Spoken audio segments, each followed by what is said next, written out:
Session शुरू करने के पहले मैं सोचता हूँ कि जीवन विद्या के बारे में एक बहुत सामान्य परिचय में 10 मिनट में देने का काम कर देता हूँ, फिर धीरे धीरे आगे इसकी डिटेलिंग करने का काम करेंगे। बट नेक्स्ट 10 मिनट में, नेक्स्ट 10 मिनट्स में एक ओवरव्यू में क्या हम अगले 7-8 दिनों में बात करने वाले हैं उसके संदर्भ में दे देना चाहूँगा।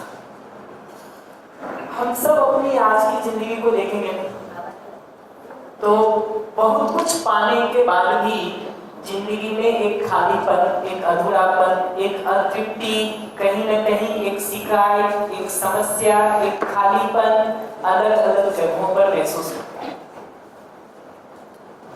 कोई उस खालीपन को सुविधा के मामले में ही महसूस करता है, दूसरों से कम सुविधा अपने पास देख करके।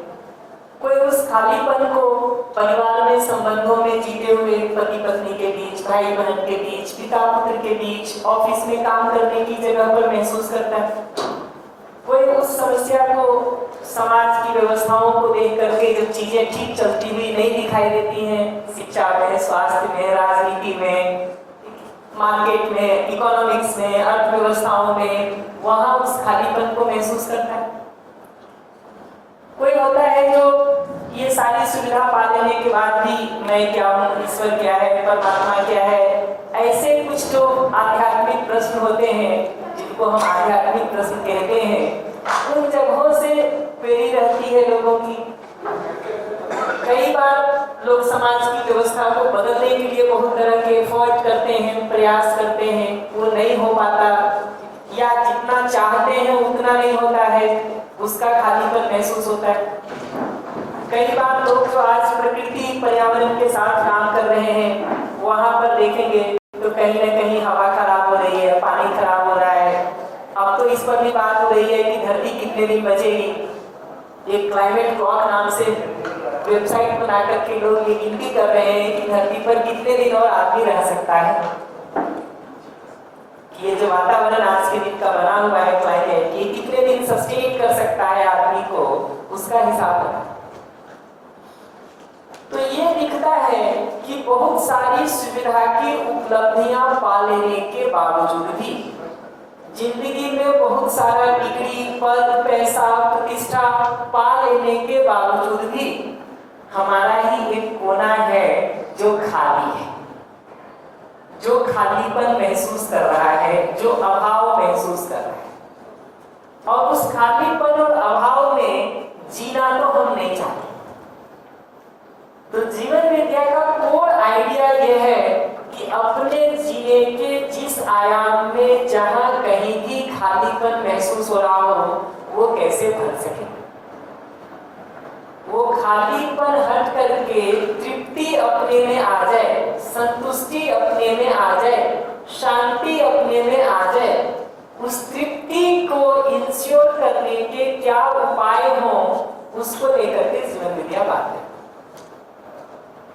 तो जो मूल दर्शन है उसका नाम तो मध्यस्थ दर्शन सहअस्तित्ववाद है। सामान्य रूप से हम उसको बोलचाल की भाषा में जीवन विद्या शिविर के नाम से चलाते हैं।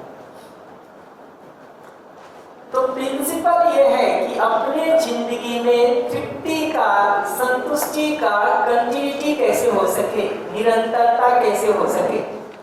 टुकड़े टुकड़े में कुछ अचीवमेंट को पा लेने से, कुछ उपलब्धियों को पा लेने से वो संतुष्टि कहीं कहीं टुकड़ों में दिखती थी, लेकिन वो एक टुकड़ा यहाँ मिलता है, दूसरा फिर अगले साल कहीं मिलता है, तीसरा अगले 6 महीने में कहीं मिलता है। बीच के बहुत सारे क्षणों को हम झेलते रहते हैं अपनी जिंदगी में, उस एक तृप्ति को पाने की खोज में। तो जिंदगी को तृप्ति पूर्वक हर आयाम में कैसे जिया जाए, उसके उपायों पर जीवन विद्या बात करती। सिलेबस यहाँ से शुरू होता है। फिर इसके पूरे डिटेल को देखेंगे ना, तो अलग अलग लोग अलग अलग पर्सपेक्टिव से आए हुए हैं। जो परिवार की सामान्य जिंदगी में जीने वाले लोग हैं और रोजमर्रा के जीने में बहुत सारी समस्याओं को झेलने का काम कर रहे हैं, उनको जीवन विद्या का संबंध वाला पर्सपेक्टिव, जो आप फीडबैक में कई सारे लोगों से सुन भी रहे होंगे, उनको जीवन विद्या में संबंध वाला पर्सपेक्टिव, संबंध में कैसे एक दूसरे के साथ तृप्ति पूर्वक हम जी सकें, वो पर्सपेक्टिव है जो अपील करता है, जो छूता है। क्योंकि जिसको जहां तकलीफ है वही इलाज उसको मिलने से उसको राहत मिलती है। तो जिसके सिर में तकलीफ है उसको सिर दर्द से राहत मिलती है, जिसको पैर में तकलीफ है वो पैर दर्द से राहत मिलती है, जिसको पेट दर्द में तकलीफ है उसको पेट दर्द से राहत मिलती है। उपाय तो यहाँ पर यह है कि पूरा शरीर ही कैसे स्वस्थ रह सके, वो कला है। और जब मैं कह रहा हूँ पूरा शरीर कैसे स्वस्थ रह सके, तो उसका मतलब यही है कि हम अपने जीने के सभी आयामों में कैसे ठीक हो सके, चर्चा तो उस पर होती है। अब हम उसको जिस पर्सपेक्टिव से भी देखें वहां का उपाय हमको मिल जाए। तो जो लोग परिवार के जीने की जगह से देखते हैं उनको परिवार में संबंध से जुड़ी हुई जो समस्याएं आज के दिन दिखती हैं उनका समाधान दिखता है। जो लोग इस वर्कशॉप को समाज के पर्सपेक्टिव से देखते हैं कि समाज की शिक्षा व्यवस्था ठीक नहीं चल रही है, वो ठीक होनी चाहिए, समाज का हेल्थ सिस्टम ठीक नहीं चल रहा है, स्वास्थ्य की व्यवस्थाएं ठीक नहीं चल रही है, वो ठीक होनी चाहिए, या मार्केट फोर्सेस में जो जिस तरह से प्रोडक्शन हो रहा है, एक्सचेंज हो रहा है, वो सिस्टम ठीक नहीं है, वो ठीक होना चाहिए, या समाज की न्याय व्यवस्था और बेहतर होने की जरूरत है। जो इस पर्सपेक्टिव से देखते हैं उनको सामाजिक समस्याओं का समाधान इसमें दिखता है। तो परिवार की जगह से जब देखते हैं तो पारिवारिक समस्याओं का समाधान, समाज की जगह से जब इसको देखते हैं तो सामाजिक समस्याओं का समाधान दिखता है। जब प्रकृति की जगह से इसको, नेचर की जगह से जब देखते हैं तो पूरे नेचर का इकोलॉजिकल बैलेंस कैसे बना रह सकता है, ये हवा पानी के साथ भी, पेड़ पौधों के साथ भी, पशु पक्षियों के साथ भी हमारा जीना कैसे एक म्यूचुअली इनरिचिंग मैनर में एक दूसरे के लिए सहयोगी होने के रूप में, पूरक होने के रूप में, कॉम्प्लीमेंट्री होने के रूप में कैसे हो सकता है, उसके उपाय दिखते हैं, उसके रास्ते दिखते हैं, उसके तरीके दिखते हैं। और जब इसको अपनी जगह से देखते हैं कि हमारा अपना ही मन कैसे ठीक हो सके, हमारा अपना ही विचार कैसे ठीक हो सके, हमारा अपना ही भाव कैसे ठीक हो सके, हमारी अपनी जिंदगी में जो बहुत सारी उलझने बनी रहती हैं, कंफ्यूजन्स और कंट्राडिक्शंस हमारे अंदर बने रहते हैं, वो कैसे रिजॉल्व हो सके, उस पर्सपेक्टिव से जब इसको देखते हैं तो समझ वाले एरिया में भाव के ठीक होने की जगह से, विचार के ठीक होने की जगह से जीवन विद्या एक रास्ता देती है कि कैसे हम अपने अंदर को भी व्यवस्थित करने का काम कर सकते हैं और बाहर भी व्यवस्थित होकर जीने का काम कर सकते हैं। तो इस पूरे वर्कशॉप में देखेंगे तो मानव के रूप में हम हार्मनी में कैसे जी सकें, परिवार के संबंधों में जीते हुए हार्मनी में कैसे जी सकें, समाज में हम एक हार्मनी में, एक व्यवस्था में, एक सामंजस्य में, एक संगीतमयता में कैसे जी सकें, और नेचर के साथ, एग्जिस्टेंस के साथ, इस प्रकृति में, इस अस्तित्व में हमारा जीना कैसे ठीक हो सके, उसके नियमों को समझने पर बात करते हैं। और नियम एक बार हमको किसी चीज का समझ में आ जाता है ना, तो उससे जुड़े हुए बाकी घटनाओं को तो फिर हम कर ही लेते हैं। जैसे मैथ्स पढ़ते समय आपको ऐड करने के, सब्ट्रैक्ट करने के, मल्टीप्लाई करने के, डिवाइड करने के कुछ नियम पता चल गए। वो नियम पता चल गया तो उसके बाद आपको ऐड करने का कोई भी क्वेश्चन दिया जाए, सब्ट्रैक्ट करने का कोई भी क्वेश्चन दिया जाए, मल्टीप्लाई करने का कोई भी क्वेश्चन दिया जाए, हम बहुत कॉन्फिडेंस के साथ निश्चिंत होकर के उसको हल करने का काम कर लेते हैं, उसको सॉल्व करने का काम कर लेते हैं, क्योंकि मुझे वो नियम पता है। तो इसमें हम कोशिश यही करते हैं कि आपको कोई डूज एंड डोंट्स का प्रिस्क्रिप्शन नहीं देते, ये करो ये ना करो की लिस्ट नहीं देते। इस बात को मान ही लो, ऐसा कोई आग्रह नहीं है, ऐसा कोई जिद नहीं है, बल्कि जांच परख करके जितना आंख खोल करके हम देखेंगे जो सच्चाई होगी वो सामने आ ही जाएगी।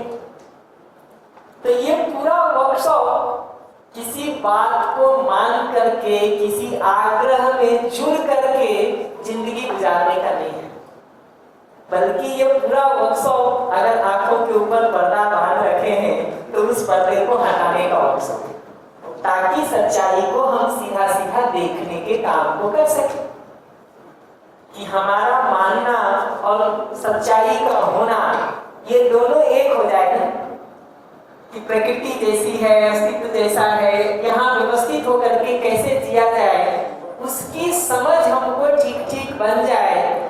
वर्कशॉप का कंटेंट ये है। तो हमारा किसी भी तरह से ये आग्रह इस वर्कशॉप में नहीं होता कि आप इन चीजों को मान लें और मान करके इसको जिए। हमारा आग्रह तो ये होगा, अगर आग्रह भी कहें उसको, तो ये होगा कि आप खूब अच्छे से इसको जांच परख करके देखें। बिल्कुल मानने की जरूरत नहीं है, जांच परख करके पलट के देखने की जरूरत है। और सच्चाई एक बार समझ में आ जाती तो ऐसा जीने का काम हम करते ही। जैसे हम सब लोगों को ये समझ में आ गया है कि इस हॉल में आना है तो दरवाजे से आएंगे, जाना भी होता है तो दरवाजे से ही जाना होता है। ये सिद्धांत अगर एक बार हमको समझ में आ जाता तो कितनी भी जल्दी में हम होते हैं, हम दीवार से बाहर निकलने का कोशिश नहीं करते, दरवाजे से कितनी भी जल्दीबाजी हो जाए निकलेंगे उसी दरवाजे से, क्योंकि हमको पता है कि निकलना वहीं से हो सकता है, निकलना वहीं से होता है। हमको पता है कि इसको रखने के लिए कोई सॉलिड चीज चाहिए जिस पर हम रख सकते हैं, तो हम जब भी रखने का कोशिश करते हैं किसी सॉलिड चीज पे जाके ही, ठोस पे जाके ही रखते हैं, हवा में तो नहीं छोड़ते। नियम एक बार हमको ठीक ठीक पता चल जाता है तो जीना ठीक हो ही जाता है।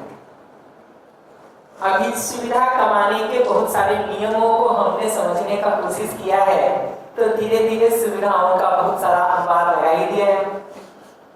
मैं हर वर्कशॉप में पूछता रहता हूँ, बड़ी मुश्किल से आपको एक घर मिलेगा ऐसा जहां पिछले 20-25 सालों में सुविधाएं नहीं बढ़ी हो। हम सब अपने घरों को, अपने गांव को, अपने मोहल्ले को पलट करके देख सकते हैं।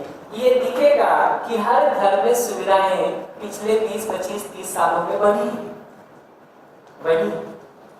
क्योंकि हमने सुविधा के उत्पादन के नियमों को समझ लिया। पैसा कैसे बढ़ाया जाए उसके नियमों को हमने समझ लिया, तो उस पर काम करने का काम कर लेते। ऐसे ही परिवार में संबंध पूर्वक जीने के नियमों को भी समझा जा सकता है कि समाज की जो व्यवस्थाएं हैं ये किन नियमों के आधार पर व्यवस्थित होती हैं, उन नियमों को समझा जा सकता है कि अपना ही मन, अपना ही विचार, अपना ही भाव जो हमारे अंदर बहुत सारा चलता रहता है, उसको व्यवस्थित होने के, उसके हार्मनी में होने के नियमों को समझा जा सकता है। और इस पूरे नेचर के साथ, पूरे एग्जिस्टेंस के साथ हार्मनी में इनलाइन होकर के जीने के नियमों को समझा जा सकता है कि नहीं, उसको खुले मन से एक्सप्लोर करने के लिए ये वर्कशॉप। तो दोनों पक्ष में निर्णय ना ले, ना तो ये माने कि सब ठीक हो ही जाएगा, न ये माने कि संभव नहीं। खुले मानस से एक्सप्लोर करके देखें। धीरे धीरे जैसे जैसे हम वर्कशॉप में आगे बढ़ेंगे वैसे वैसे वो एक एक टॉपिक खुलता जाएगा और उसकी ब्यूटी हमारे सामने आती जाती। तो कंटेंट ये है वर्कशॉप का, जिस पर हम लोग बात करेंगे कि मानव के रूप में हम स्वयं को ठीक ठीक समझने का, ठीक ठीक जीने का काम कैसे करें। परिवार में माता पिता, भाई बहन, पति पत्नी, सास ससुर, रिलेटिव्स, काम करने की जगह, इन जगहों पर हम कैसे व्यवस्थित होकर के जीने के काम को कर सकें। समाज की जो व्यवस्थाएं हैं, शिक्षा की, स्वास्थ्य की, इवन सड़क पे चलते हैं तो ट्रैफिक सिस्टम का, ये व्यवस्थाओं को कैसे बेहतर करने की तरफ हम अपनी भूमिका को निभा सकते हैं और इस पूरे नेचर के साथ, एग्जिस्टेंस के साथ हार्मनी में जीने का काम हम कैसे कर सकते हैं, इसको समझने की संदर्भ में ये वर्कशॉप है। शेयरिंग में भैया कह रहे थे कि कई बार ये लगता है कि अपने जीने के लिए इतनी बड़ी चीजों को ठीक होने के लिए समझने की क्या जरूरत है। मैं कहता हूँ कि आप जब भी रोड पे बाहर निकलते हैं तो आप सफलतापूर्वक सकुशल यहाँ तक पहुँच जाए, इसके लिए जितने लोग आपको क्रॉस किए हैं ना, वो सबको ड्राइविंग ठीक आना जरूरी है। 200-400-500 गाड़ियां तो क्रॉस करके आप आए ही होंगे। और वो 500 गाड़ियों में जो लोग गुजरे होंगे उनको आप देखेंगे ना, तो सिर्फ अहमदाबाद से ही नहीं होंगे, सिर्फ गुजरात से ही नहीं होंगे, तो बिहार से भी हो सकते, यूपी से भी हो सकते, दिल्ली से भी हो सकते, राजस्थान से भी हो सकते। तो ध्यान हम नहीं देते हैं, बट अगर आप देखेंगे तो उन सारे लोगों ने ड्राइविंग ठीक किया होगा, तभी हम आप यहाँ पहुंचेंगे। तो अगर ये व्यवस्थाएं ठीक नहीं होंगी तो उसका दुष्प्रभाव तो हमारे आपके ऊपर आने ही। अभी इजराइल यूएस का, ईरान का वार चल रहा है, यहां से तो हजारों किलोमीटर दूर होगा कम से, लेकिन आप देश में उसका रोज खबर सुनेंगे, एलपीजी गैस सिलेंडर अभी नहीं मिलेगा, इन फंक्शंस में नहीं मिलेगा, पेट्रोल की कीमत कितने दिन का स्टॉक है हमारे पास और कितने दिन चलेगा। इवन बांग्लादेश जैसी जगहों पे तो बंद हो गई चीजें, कुछ यहाँ से तेल भेजने का काम चल रहा ताकि कुछ दिन तो चल सके, क्योंकि हम जो यहाँ एनर्जी के सोर्स के रूप में पेट्रोल यूज कर रहे हैं, एलपीजी यूज कर रहे हैं, वो आ कहीं 5000-4000 किलोमीटर से आ रहा है और उसी ईरान के बगल की एक स्ट्रीट है जिससे गुजर के आता। तो आज दुनिया इतनी जुड़ गई है एक दूसरे के साथ कि देश के, दुनिया के किसी भी एक कोने में होने वाला प्रभाव हमको आपको प्रभावित करते हैं, प्रभावित। छोटी से छोटी घटनाओं में भी देखेंगे तो वो बात दिखाए।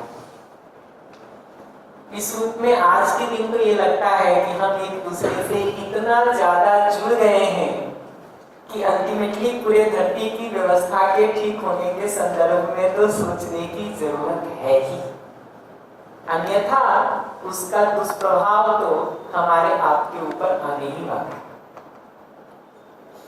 एयर आप पॉल्यूट करें कि मैं पॉल्यूट करूं, भुगतना हम दोनों को करना है। हवा आप खराब करें कि मैं खराब करूं, या कोई फैक्ट्री बना के खराब करे कि कोई परमाणु परीक्षण करके खराब करे, भुगतना हम सब को करते हैं, क्योंकि वही साझी हवा है जिसको हम साझा कर रहे हैं, वो साझी धरती है जिसको हम सब एक दूसरे के साथ साझा करते हैं। उसके बीच में लाइन कितना भी खींच लें, हम बाउंड्री कितनी भी खींच लें, बॉर्डर्स कितने भी बना लें, लेकिन ये समझ में आता है कि धरती बचेगी तो पूरी बचेगी और नहीं बचेगी तो कोई टुकड़ा नहीं बच सकता है जिसको हम इंडिया, पाकिस्तान, यूएस, चाइना या नेपाल बोलते हैं, वो नहीं बच सकता। बचेगा तो पूरी धरती बचेगी और नहीं तो सब से। मैं बहुत बार कहता हूँ कि आज के दिन तो कम से कम ये पूरे धरती की स्थिति एक वैसे जहाज की तरह है जो समुद्र से गुजर रही हो ना, तो हम सब साथ साथ उस यात्रा में हैं। उस नाव में छेद कोई भी करे, अगर पानी आना शुरू हुआ तो डूबने की गारंटी हम सब की। तो जितना फैल करके इस संबंध को देखते जाते हैं, उतना दूर तक चीजों को देखने की, समझने की, व्यवस्थित होकर के जीने की जरूरत दिखाई।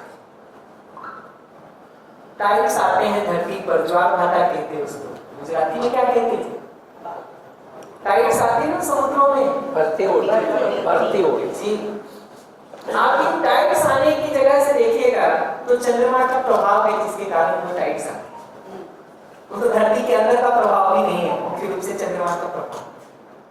यहाँ दिन और रात की घटनाएं हो रही हैं, सूरज का भी उसमें योगदान है जो यहाँ से लाखों करोड़ों मील दूर होगा। तो ये फैल करके जितना देखते जाते हैं उतना दिखता है कि इस सोलर सिस्टम में भी, इस सौर मंडल में होने वाले चेंजेस का भी असर हमारे आपके रोज के जीने पे पड़ता है। हमारे आपके रोज के जीने पर इस सोलर सिस्टम में होने वाले चेंज का भी असर पड़ता है। आज उनके कुछ नियमों को हमने समझने का काम किया है, तभी इतने सैटेलाइट्स को बना करके आज हम टेस्ट कर पाते हैं कि कल का मौसम कैसा होगा, कल का तापमान कैसा होगा, बारिश किस दिन हो सकती है और बादल किस दिन हो सकते हैं। ये कोई बादल का होना, बारिश का होना हमारे कोई सिर्फ अहमदाबाद में डिपेंड नहीं करता। ये तो पूरे धरती और उसके साथ पूरे सौरमंडल की बहुत सारी व्यवस्थाओं के योगफल में निर्भर। तो समझने की जरूरत तो पूरे अस्तित्व की इसलिए दिखाई देती है कि जाने अनजाने हम प्रभावित हो ही रहे हैं इन सब चीजों से, और जो भी प्रभाव हमारे ऊपर पड़ रहा है अगर वो व्यवस्था के अर्थ में होगा, हार्मनी के अर्थ में होगा तो हमको संतुलित होगा। अगर वो अव्यवस्था के अर्थ में होगा, डिसहार्मनी के अर्थ में होगा, कंट्राडिक्शन के अर्थ में होगा तो हमारी आपकी समस्या का कारण है। तो इस रूप में आप देखेंगे तो एक एक करके हम लोग मानव के व्यवस्थित होने को कैसे समझा जा सकता है, परिवार की व्यवस्था को कैसे समझा जाए, समाज की व्यवस्थाओं को कैसे समझा जाए, प्रकृति और अस्तित्व की व्यवस्थाओं को कैसे समझा जाए, इस पूरे को विस्तार करने का काम करेंगे। कंटेंट ये है ऑप्शन। क्रम देखिएगा अगर तो इस पूरे को समझने वाला मानव है, हम ही आप हैं जो इस पूरे अस्तित्व को समझने का काम करते हैं। तो अगर मानव के रूप में हमने स्वयं को ही ठीक ठीक समझने का काम नहीं किया है तो दूसरे जिसको भी समझने जाएंगे क्या ठीक समझेंगे। अगर हमारा ही चश्मा ठीक नहीं हो, हरे रंग का चश्मा हमने पहन लिया हो तो पूरा संसार तो हरा ही दिखाई दे। लाल रंग का चश्मा पहन लिया हो पूरा संसार लाल दिखाई दे। तो अगर हम चाहते हैं कि संसार ठीक दिखाई दे तो पहले अपने को तो ठीक होने की जरूरत होगी। अगर मानव के रूप में हम स्वयं को ही समझने का काम ठीक ठीक नहीं करते हैं तो दूसरों को समझने में तो चूक होती ही है। जिस मशीन से आप मेजरमेंट करने का काम कर रहे हो, मापने का काम कर रहे हो, वो मशीन ही फॉल्टी हो, एरर हो, इंस्ट्रूमेंट एरर हो, तो आप जिस किसी चीज को उससे मापेंगे वो खराबी निकलेगा,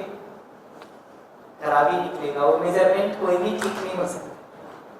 ये आदमी जो इस पूरे परिवार, समाज, प्रकृति और अस्तित्व को समझने का काम कर रहा है, अगर उसने खुद को ही ठीक ठीक समझने का काम नहीं किया तो समस्याएं तो बनी है।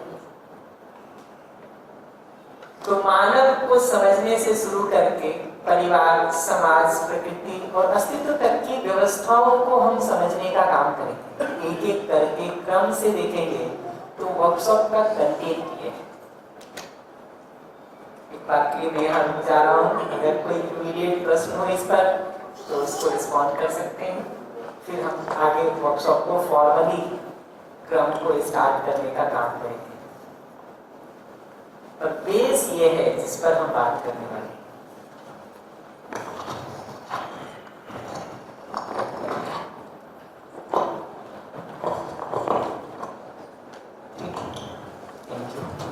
ऑडियंस में माइक अगर आपका ओपन है, हाँ तो माइक है, थैंक यू। इतने पर कोई कमेंट हो, कोई चर्चा हो, कोई प्रश्न हो तो एक बार हम उसको एक्सप्लेन कर दे सकते हैं, फिर हम आगे बढ़ते हैं।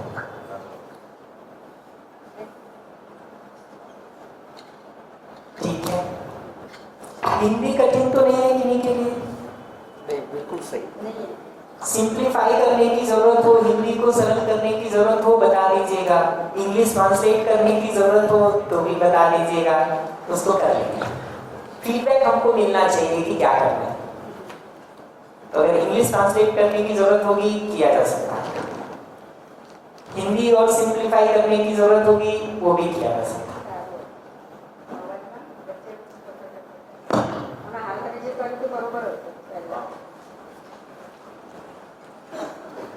ठीक है, तो हम फॉर्मली वर्कशॉप को आगे स्लाइड्स को एक एक करके कवर करने का काम शुरू करते हैं। जैसा कि मैंने शुरू में ही कहा कि इस वर्कशॉप को देखेंगे तो ये जिस दर्शन पर आधारित है उसको मध्यस्थ दर्शन सहअस्तित्ववाद के नाम से जानते हैं। सहअस्तित्ववाद का अर्थ है कोएग्जिस्टेंशियलिज्म, हमारा होना जो एक दूसरे के साथ है, ये जुड़ाव को, संबंध को हम समझ करके उस संबंध में कैसे कॉम्प्लीमेंट्री होकर के एक दूसरे के साथ जी सकें। संबंध में एक दूसरे के साथ कॉम्प्लीमेंट्री होकर के कैसे जी सकें, उस संदर्भ में सहअस्तित्ववाद। और मध्यस्थ दर्शन का मतलब है हम जो चीजों को देखते हैं, समझते हैं, वो बिना अपनी किसी मान्यता के।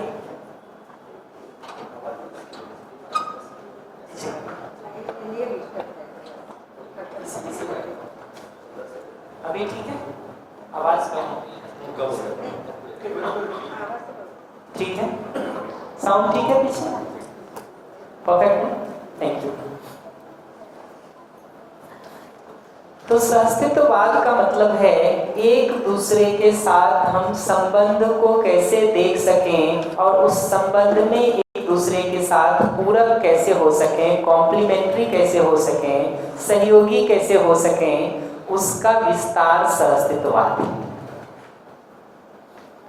और मध्यस्थ दर्शन शब्द का मतलब है ठीक ठीक समझने के काम को हम कर सकें, कि अभी भी चीजों के बारे में कुछ न कुछ मान के तो हम सब अपनी जिंदगी को चला ही रहे हैं। मनुष्य क्या है, परिवार क्या है, समाज क्या है, सुविधा क्या है, पैसा क्या है, धन क्या है, मैं क्या हूं, ये सब के बारे में कुछ न कुछ मान करके हम अपनी जिंदगी को चला रहे हैं। अगर वो मानना ठीक हो जाए, जानने के आधार पर हो जाए, तो जिंदगी ठीक चलती है। अगर अस्तित्व कुछ और है, एग्जिस्टेंस कुछ और है, हमारा वास्तविकता कुछ और है, हमारा मानना कुछ और है, तो ये दोनों के बीच हमेशा एक अंतर्विरोध, एक मतभेद, एक कंट्राडिक्शन बना रहता है। तो मध्यस्थ दर्शन का मतलब है अस्तित्व को ठीक ठीक देख पाना। मध्यस्थ का लिटरल मतलब होता है बीच में स्थिर होना, मध्य में स्थित होना, बायसेस से फ्री होना। उसको दूसरी भाषा में कहें तो किसी भी प्रकार के बायसेस से फ्री होकर के एग्जिस्टेंस को देखने का, समझने का नाम मध्यस्थ दर्शन। कि अपने बायसेस से फ्री होकर के, अपनी पूर्वाग्रहों से, अपनी मान्यताओं से फ्री होकर के अस्तित्व को जो देखने की बात है, समझने की बात है, वो देखेंगे तो मध्यस्थ दर्शन। और सहअस्तित्ववाद में ये बात है कि इस अस्तित्व में हमारा अकेले का होना नहीं, हमारे साथ साथ आप सब भी हैं। हवा, पानी, मिट्टी, पेड़ पौधे, पशु पक्षी, घर, मकान, गाड़ी, मोबाइल, लैपटॉप, ये सारी चीजें। तो इन सब के साथ एक कॉम्प्लीमेंट्री ढंग से, एक पूरक ढंग से जीने का काम कैसे कर सकें, उसका विवरण सहअस्तित्ववाद है। तो मध्यस्थ दर्शन सहअस्तित्ववाद का ये दो चीज है कि वास्तविकताओं को हम ठीक ठीक देख सकें, समझ सकें, और अपने अलावा जो इतनी सारी इकाइयां दिखाई देती हैं उनके साथ संबंध को ठीक ठीक पहचान करके हम जी सकें, इस रूप में सहअस्तित्ववाद है।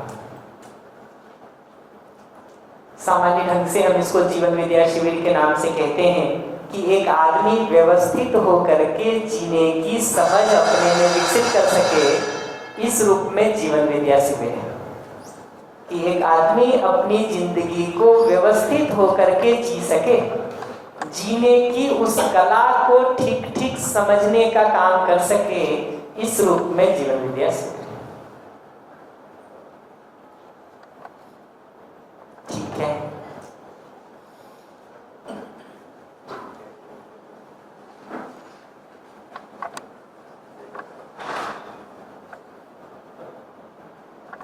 स्लाइड्स हाइड क्यों है भैया? सारे को अनहाइड करना पड़ेगा एक बार।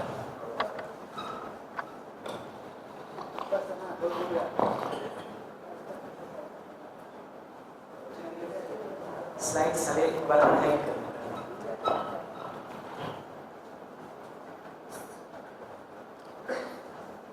अनहाइड करके फर्स्ट स्लाइड कर दीजिए। कोई भी व्यक्ति किसी जगह पे खड़ा होता है तो ऐसा कभी नहीं होता कि उसकी यात्रा वहीं से शुरू होती है। उसके वहां तक पहुंचने में हमेशा बहुत सारे लोगों का योगदान होता है। तो आज जीवन विद्या शिविर जिस सरलता के साथ लोगों से बात कर ली जाती है, उस पूरे जगह पर आप देखेंगे तो बहुत सारे लोगों का योगदान रहा है। मैं हर बार कहता हूँ कि अगर आग की खोज नहीं हुई होती, पहिए का आविष्कार नहीं हुआ होता, तो हम इतनी आसानी से गैस सिलेंडर पे खाना नहीं बना रहे होते। इतनी आसानी से हम कार में बैठ करके एक जगह से दूसरी जगह नहीं आ सकते। चांद तक, मंगल तक सैटेलाइट भेजने का नहीं सोच पाते अगर ये बेसिक काम नहीं हुआ होता। आज की खोज और पहिए का आविष्कार, आज हम वही स्ट्रगल कर रहे होते। तो हम सब की यात्रा में देखेंगे तो बहुत सारे लोगों का योगदान रहता है। हम इतनी आसानी से हिंदी, अंग्रेजी, गुजराती भाषा को बोल लेते हैं। जिन लोगों ने भी इसको विकसित करने में अपना योगदान दिया होगा, वो सबका योगदान है आज के दिन हमारे हिंदी या गुजराती बोलने में। हम आराम से किसी कुर्सी पर बैठ के बात कर रहे हैं एसी कमरे में, तो एसी बनाने वाले से लेके कुर्सी बनाने वाले तक का योगदान है हमारे यहाँ व्यवस्थित होकर के जीने में। Thank you. तो उस दृष्टि से देखेंगे ना, तो उन सभी मनुष्यों के प्रति जिन्होंने एक बेहतर मानव, एक बेहतर परिवार, एक बेहतर समाज हो सके, उसको समझने का, जीने का और दूसरों तक पहुंचाने के लिए प्रयास किया है, काम किया है, उन सभी के प्रति स्वाभाविक रूप से ग्रेटिट्यूड का होना, कृतज्ञता के भाव का होना बनता है। मैं हर बार ये बात कहता हूँ कि कृतज्ञता के, ग्रेटिट्यूड के भाव के होने के लिए मुख्य मुद्दा उनसे मिलने वाले सहयोग को देख पाना है, पहचान पाना है। जितना जितना हमको अपनी जिंदगी में आपसे सहयोग मिलता हुआ दिखाई देता है, नेचुरली, स्वाभाविक रूप से मेरे अंदर आपके लिए ग्रेटिट्यूड की फीलिंग आती है, कृतज्ञता का भाव होता है। तो डायरेक्टली हमको आज जिनसे बेनिफिट मिल रहा हो तो भी, नहीं मिल रहा हो तो भी, इनडायरेक्टली भी देखेंगे तो बहुत सारे लोगों का योगदान हो जाता है।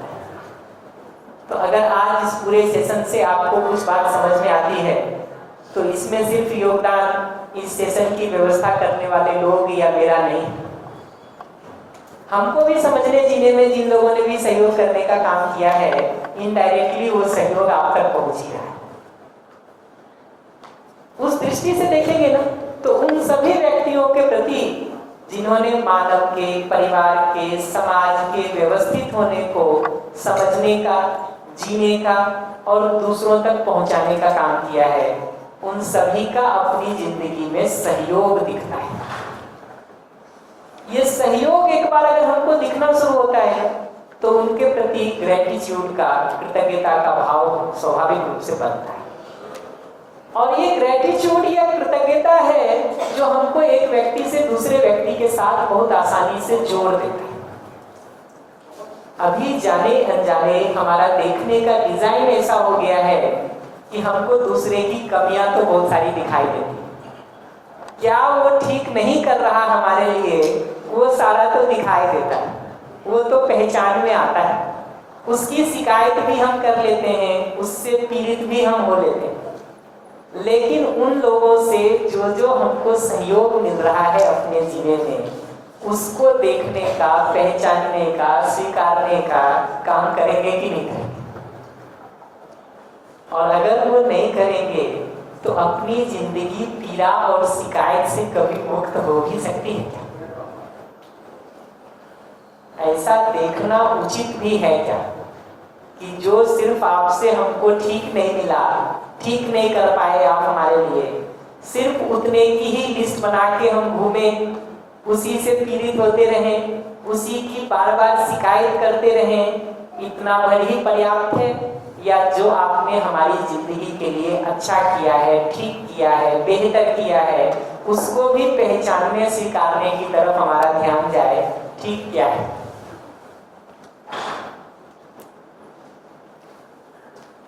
ये बात देखते हैं। इस संदर्भ में जब मध्यस्थ दर्शन संस्कृतवाद को देखते हैं, तो श्रद्धेय ए नागराज जी, जिन्होंने इस पूरे दर्शन को प्रपाउंड करने का, प्रतिपादित करने का, समझने का, जीने का, फिर लोगों तक समझाने का प्रयास शुरू किया, 1970 के आसपास से उन्होंने इस काम को थोड़ा थोड़ा शुरू किया।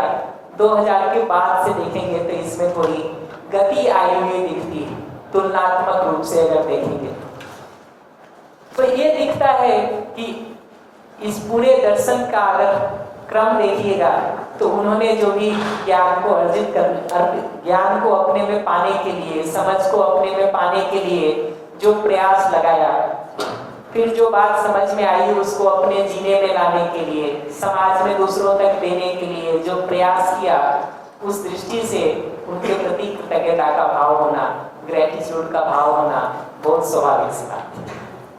सहयोग इनफैक्ट जहां कहीं भी हमको जिंदगी में किसी से दिखाई देता है, आप देखिएगा कृतज्ञता अपने अंदर से बहना शुरू हो जाता है, बहना शुरू हो। हम आगे जब संबंध की बात करेंगे तो इस कृतज्ञता को और थोड़ा विस्तार से समझने का काम करेंगे।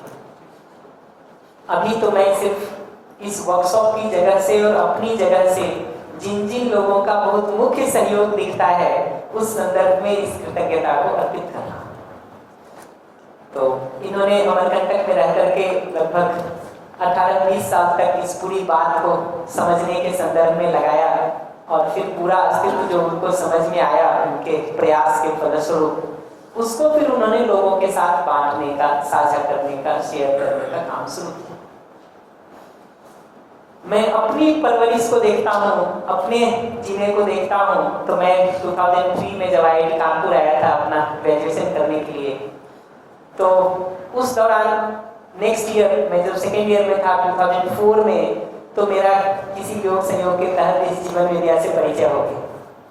कानपुर में इस काम को गणेश बागड़िया जी और उनकी वाइफ अर्चना दीदी वो मुख्य रूप से देखते रहे हैं और मैं भी लगभग पिछले 16-17 सालों में उनके साथ उस पूरे अध्ययन अभ्यास के काम में इस पूरी बात को समझने जीने के प्रयास में लगा रहा हूँ।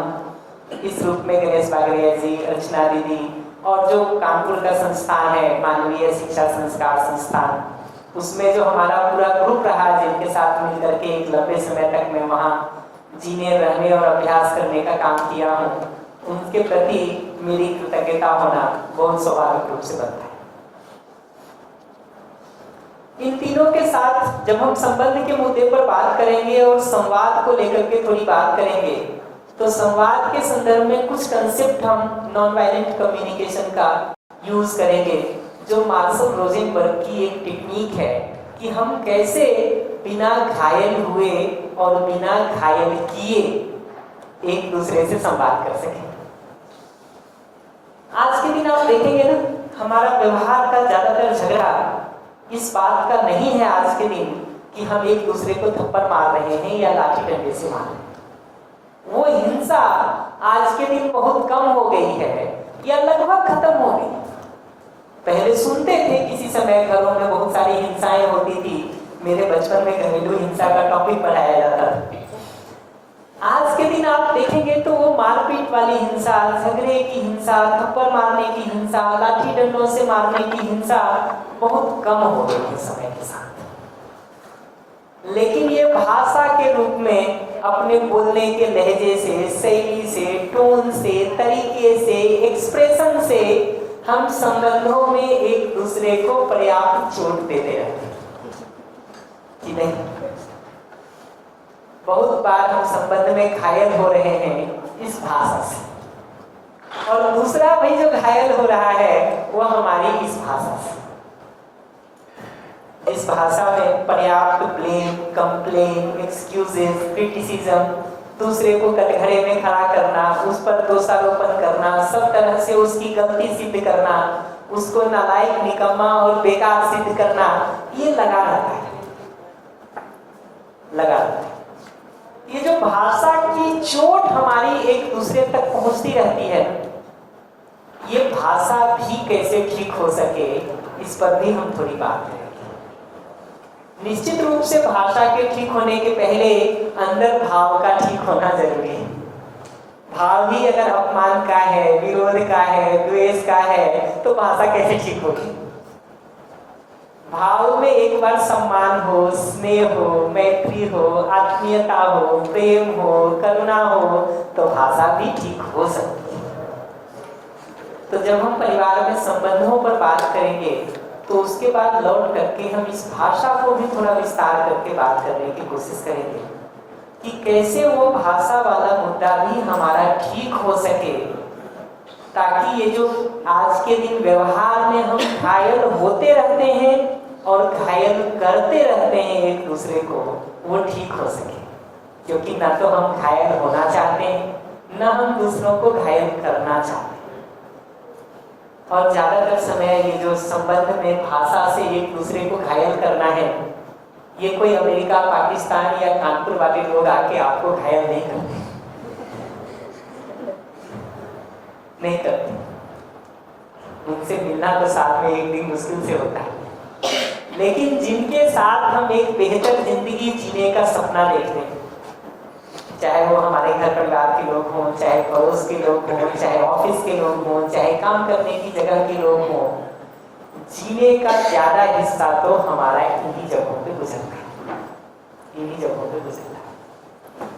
तो इस पे हमारा कैसे जीना ठीक हो सके और भाषा तक में वो संतुलन आ सके कि दूसरा अगर ठीक से नहीं भी बोल रहा है तो बिना घायल हुए हम उसको कैसे सुन सके, और हमारा बोलना कैसे इतना सटीक हो सके कि हमारी बात भी अगले तक पहुंचे और उसका घायल होने का काम भी नहीं हो, तब तो सुन पाएगा वो।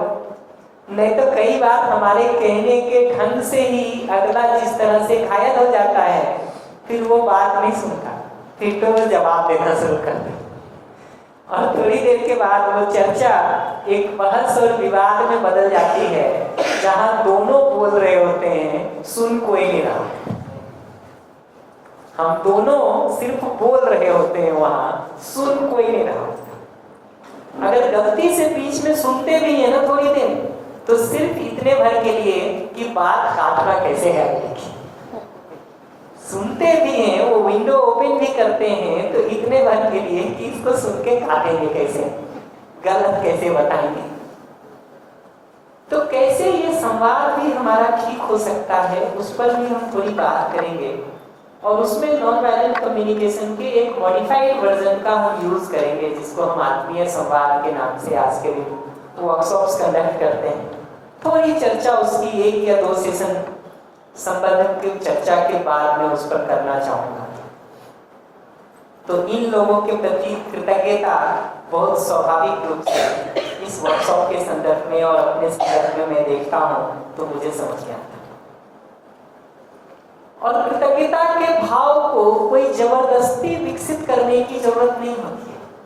ये कोई किसी का गला दबा के जबरदस्ती विकसित करने की चीज नहीं, बल्कि आंख खोल करके जितना हमको दूसरे से मिलने वाला सहयोग दिखाई देता है अपनी जिंदगी में, स्वाभाविक रूप से वो कृतज्ञता हमारे अंदर आती है।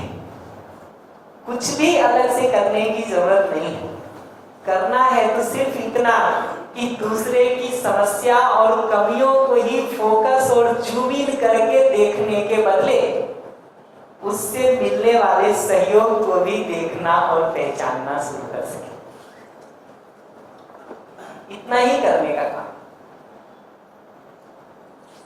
एक छोटा ट्राई कभी भी करके देखिएगा इसे, तो दिखेगा कि स्वाभाविक रूप से अगर दूसरे की कमियों पर ही जूम इन करके फोकस कर रहे हैं ना, तो अपने अंदर शिकायत आना, विरोध आना बहुत स्वाभाविक है, प्राकृतिक है। और उसी के साथ साथ अगर दूसरे की अच्छाइयों पर जो उससे मिलने वाला सहयोग है हमको, उसको हम पहचानना शुरू करते हैं, तो कृतज्ञता का भाव होना भी उतना ही स्वाभाविक हो सकता है।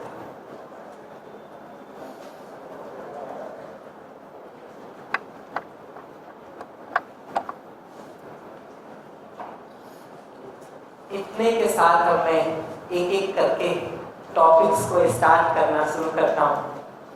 इतनी बातें तो मुझे भूमिका के संदर्भ में कहनी थी। इस पूरे अपने प्रयास को देखेंगे ना, सुबह से शाम तक, रात तक, जो हमारी जिंदगी आज के दिन बहुत व्यस्त हो गई है। किसी भी आदमी को पूछिए 10 मिनट का टाइम कहता है बहुत मुश्किल, उसको कहिए 8 दिन का शिविर कहता है कहां से निकालेंगे आप, कहां से निकालेंगे आप। तो ये जो इतनी जिंदगी हमारी व्यस्त हो गई है, ये व्यस्तता का कारण ये है कि हम अपनी जिंदगी को दिनों दिन बेहतर करना चाहते हैं और उस बेहतर करने के प्रयास में जो जो चीजें हमको समझ में आती हैं हम उसमें लगे और वो बेहतर करने का फल भी ये दिखाई देता है कि समय के साथ हमारे मोबाइल पहले से अच्छे हुए, हमारी गाड़ियां पहले से अच्छी हुई, उनकी स्पीड बढ़ गई, सड़कों की क्वालिटी धीरे धीरे हम बहुत बढ़ाते जाते। ट्रेन जो पहले 40-50 किलोमीटर से चलती थी, धीरे धीरे उसको हम 100-125 किलोमीटर की प्रति घंटे की स्पीड पर आवर की स्पीड पर ला पाए। ट्रेन के युग में तो हम 300 किलोमीटर पर आवर की स्पीड को भी अचीव कर रहे हैं और धीरे धीरे उसको 400, 500, 600 किलोमीटर पर आवर तक ले जाने का सोच रहे हैं।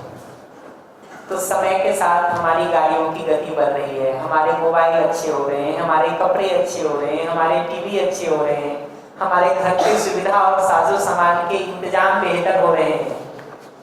अच्छी बात है, होना भी चाहिए। इन सब के साथ इन सुविधाओं को जो व्यक्ति प्रयोग कर रहा है, जो मनुष्य प्रयोग कर रहा है, जो आदमी प्रयोग कर रहा है, वो आदमी अच्छा हो कि नहीं, वो मनुष्य अच्छा हो कि नहीं, ये सिर्फ सुविधाओं के अच्छा होने से ही काम चलेगा या उन सुविधाओं को प्रयोग करने वाला जो आदमी है वो भी थोड़ा अच्छा हो जाए।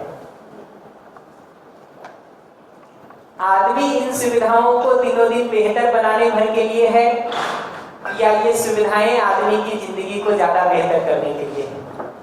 कौन लक्ष्य है, कौन साध्य है, कौन साधन है?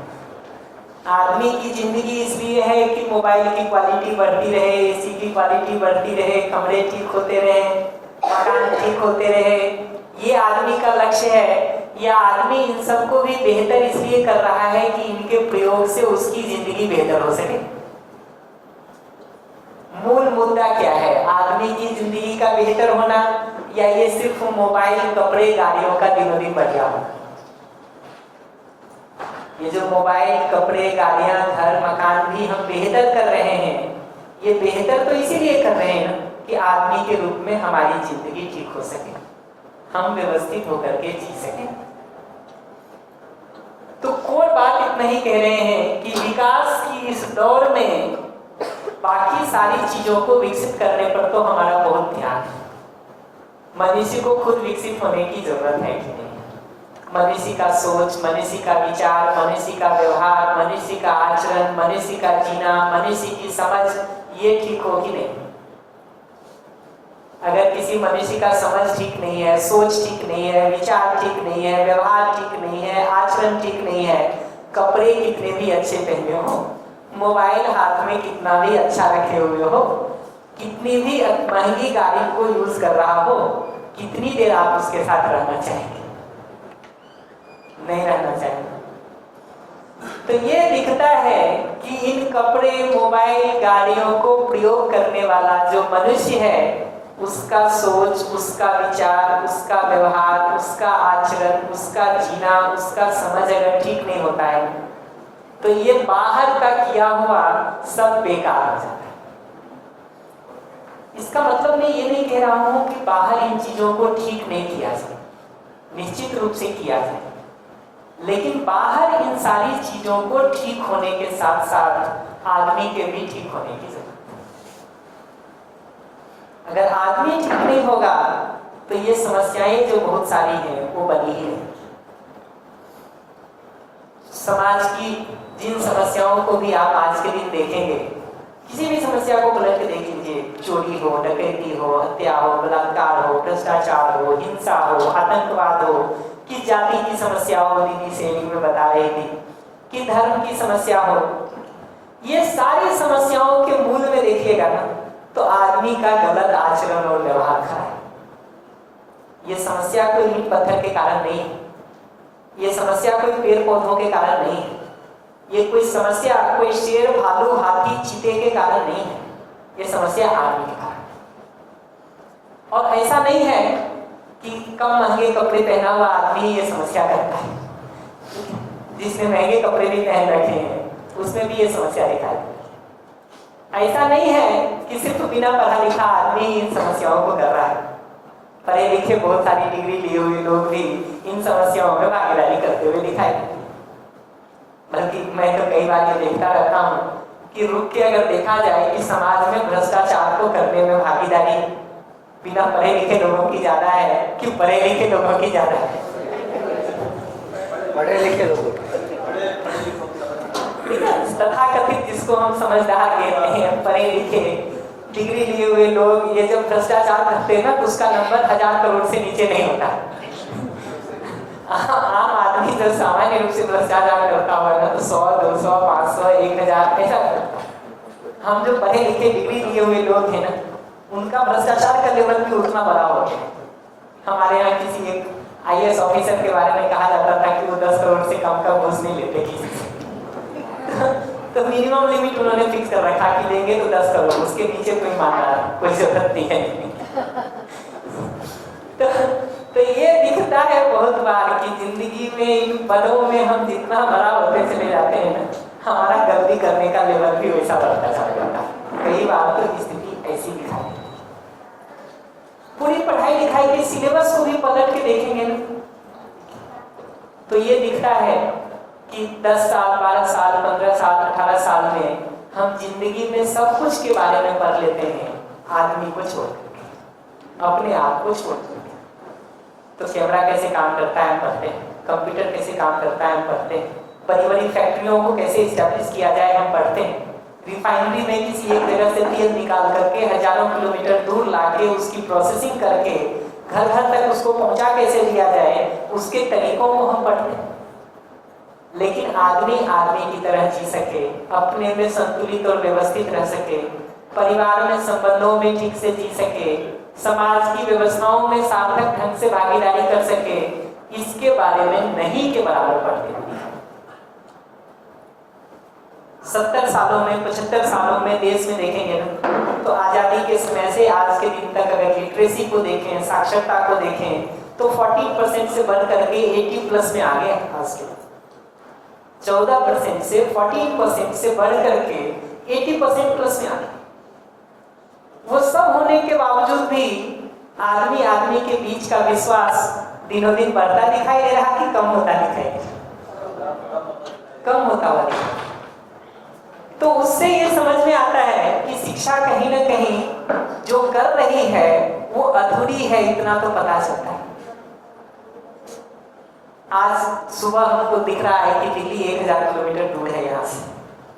पूरे दिन भर की यात्रा करने के बाद 1000 किलोमीटर दिल्ली दूर है और पूरे दिन भर चलने के बाद अगर ये दिखे कि दिल्ली 1500 किलोमीटर दूर हो गई है, 1000 से बढ़ के 1500 किलोमीटर हो गया है, तो रुक के देखने की तो जरूरत है ना कि डायरेक्शन हमने ठीक पकड़ा ली है कि नहीं, दिशा ठीक है कि नहीं।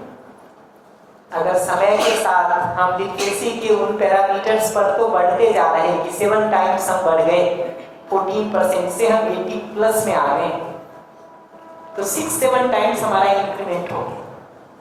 लेकिन अगर मनुष्य के रूप में एक दूसरे के साथ जीने में वो आश्वस्ति नहीं बढ़ रही है, वो तृप्ति नहीं बढ़ रही है, तो रुक के ये देखने की तो जरूरत पड़ेगी कि क्या भाग है जो छूट रहा है, छूट रहा है। और प्रयास का फल दिखता है। 30 साल भी नहीं, 20-22 साल पहले मैं जब IIT कानपुर में था 2003 में, 23 इयर्स हुए हार्डली, जो हमारे कंप्यूटर आते थे उस समय ना, उसका हार्ड डिस्क 40 GB होता था। जो उसमें रैम लगाते थे हम वो 512 MB होता था। एक और स्लॉट में 512 MB का रैम डाल देते थे तो 1 GB होता था और मानते थे कि हमारा computer advance computer. 40 GB hard disk, 1 GB RAM.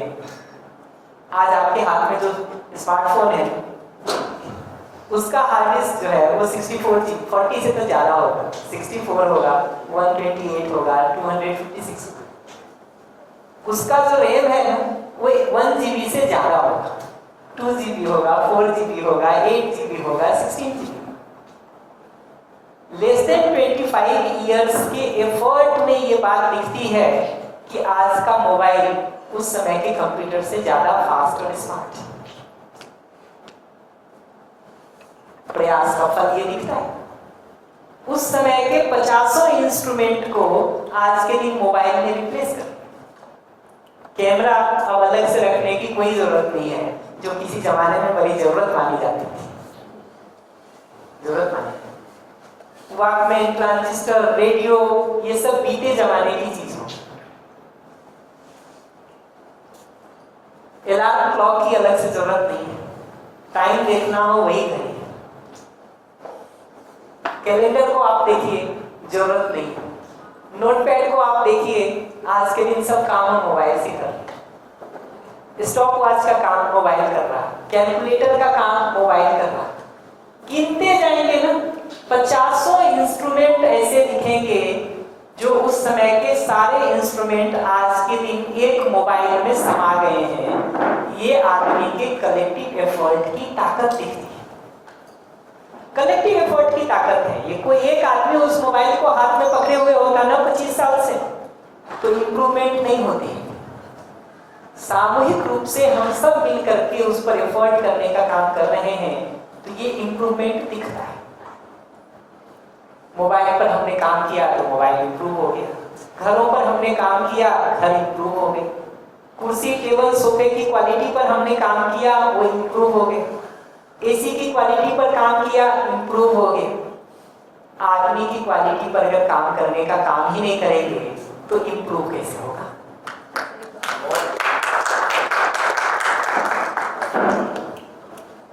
मैं हर बार कहता हूं कि आपका घर का बच्चा हो, आप उसको बचपन से मैथ्स ना पढ़े, साइंस ना पढ़े, इंग्लिश ना पढ़े, स्कूल भी ना भेजें, घर में खुद से पढ़ने के भी इंतजाम ना करें, और जब वो 15-16 इयर्स का हो जाए तो उसको क्लास 10th के बोर्ड एग्जाम में बैठा,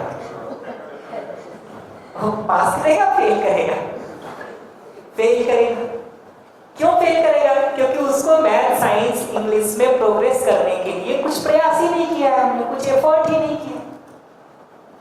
तो मानव के रूप में, एक ह्यूमन बीइंग के रूप में खुद को इवॉल्व करने का अगर एफर्ट का काम हम कर ही नहीं रहे हैं शिक्षा में, तो उम्र बढ़ने के साथ साथ उसमें प्रोग्रेस कैसे हो जाए? जिंदगी में तो फेल होने की गारंटी।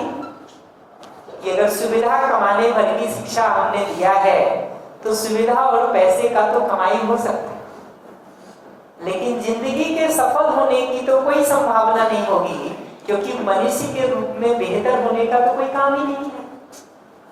तो हम कैसे उस बच्चे से उम्मीद कर सकते हैं कि 25 साल के बाद वो संबंधों में तृप्तिपूर्वक जीने लगेगा? कैसे उम्मीद कर सकते हैं कि वो समाज की व्यवस्थाओं में भी सार्थक ढंग से भागीदारी करने लगेगा? जिस बात की समझ को विकसित करने का काम ही हमने शुरू से नहीं किया है, रिजल्ट के रूप में वो एक्सपेक्ट भी कैसे कर सकते हैं? कैसे कर? जिस दिशा में कोई समय ही नहीं लगा हो, कोई प्रयास ही नहीं लगा हो, न टाइम लगाए हो बहुत, न एफर्ट लगाए हो, अचीवमेंट कहां से? और दुर्भाग्य ये है कि आज के दिन देखिएगा, एक इंजीनियर, लॉयर, सीए, सफल बिजनेसमैन बनाने के लिए भी जो हम बच्चे को पढ़ा रहे हैं ना, वो 10 साल, 12 साल, 15 साल, 18 साल की शिक्षा।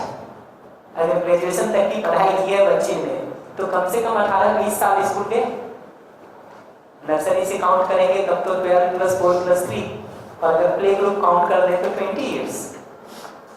क्लास 1 से भी काउंट करेंगे तो ग्रेजुएशन तक में 16 इयर्स। ये 16 साल हमको लगाने होते हैं एक इंजीनियर, डॉक्टर ये बनने के लिए। पूरी जिंदगी को हम व्यवस्थित ढंग से जी लें और आदमी आदमी बन जाए, उसके लिए 8 दिन का समय ज्यादा लगता है, ज्यादा लगता है। ये बताता है इस बात को कि हमारी प्रायोरिटी में कितना नीचे आ गया है आदमी का आदमी होना, कितना नीचे आ गया है। सारा दुख हम झेल रहे हैं, लेकिन उसके बावजूद भी, सारे दुखों को झेलने के बावजूद भी ये प्रायोरिटी में इतना नीचे खड़ा हो गया है कि उसके लिए समय और प्रयास नहीं करते, और रुक करके हम ये देखने की भी कोशिश नहीं कर रहे कि अल्टीमेटली हमारी जिंदगी की दुख और पीड़ाएं कहां हैं आज। जिन पीड़ाओं से हम आज के दिन दुखी और परेशान हैं, देखना चाहिए कि कितनी समस्याओं के मूल में सुविधाओं की कमी और कितनी समस्याओं के मूल में दूसरा आदमी। देखना चाहिए इसको रोक के। दुख और पीड़ा हम सब तो अपनी जिंदगी में झेल ही रहे हैं। जितना साल भी जिसका उम्र हो गया 20, 30, 40 साल, 50, 60, 70, देखना चाहिए कि कितनी बार ये दुख इस बात का है कि खाने पीने पहनने रहने को नहीं मिला। देखना चाहिए। और कितनी बार ये दुख इस बात का है कि किसी व्यक्ति ने हमारे साथ ठीक जीने का काम नहीं किया।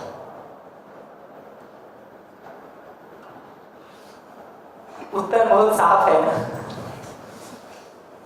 तो इस दृष्टि से देखेंगे ना तो ये दिखता है कि जिन पीड़ाओं को, जिन दुखों को, जिन तकलीफों को भी हम आज के दिन झेल रहे हैं, उसके कोर में कोई ना कोई नासमझ गलती करता हुआ आदमी है।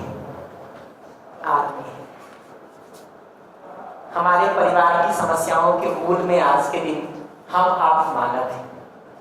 समाज की समस्याओं के मूल में हमारे आपके जैसा कोई आदमी है। हम घर से बाहर निकलते हैं, ट्रेन में यात्रा करते हैं, अपने पर्स को, अपने मोबाइल को, अपने सूटकेस बैग को संभाल के रखना पड़ता है। इसलिए नहीं कि कोई बंदर उठा के लेके चला जाए।